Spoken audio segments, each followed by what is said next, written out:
And the solution, Madam Speaker, to that issue at the frontier lies in finally agreeing a treaty between the United Kingdom and the European Union, which permits a common travel area between Gibraltar and the Schengen space, and which does away with those controls for all categories of Gibraltar citizens, and indeed any individuals who arrive at Gibraltar by air or by sea.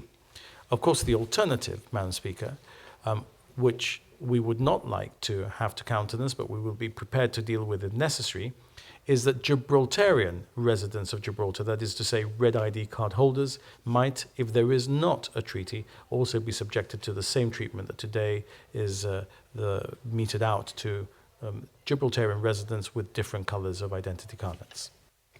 Does the Chief Minister agree that we're getting somewhat contradictory signals from Spain? On the one hand, there are statements made about a willingness, a political willingness to progress the talks and indeed to conclude them. But on the other hand, you've got this backdrop of restrictions being faced by residents of Gibraltar, at least some of them. Certainly it's been seen that way by some people in Gibraltar.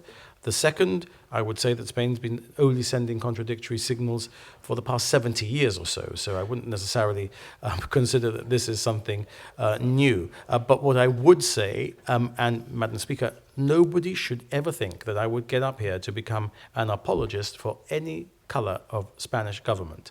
What I would say is that I am conscious that there are European issues in play here, there are Schengen issues in play here, not Spain issues in play here. If anybody thinks that by putting pressure on the Gibraltar negotiating team, or by putting pressure on the Gibraltar, or the people of Gibraltar, resident or non-resident, that they're going to advance their positions in any negotiation, they've got another thing coming. We do not do blink. The more pressure you put on us, the tougher we'll be. That's very clear. It's the wrong tactic with the people of Gibraltar.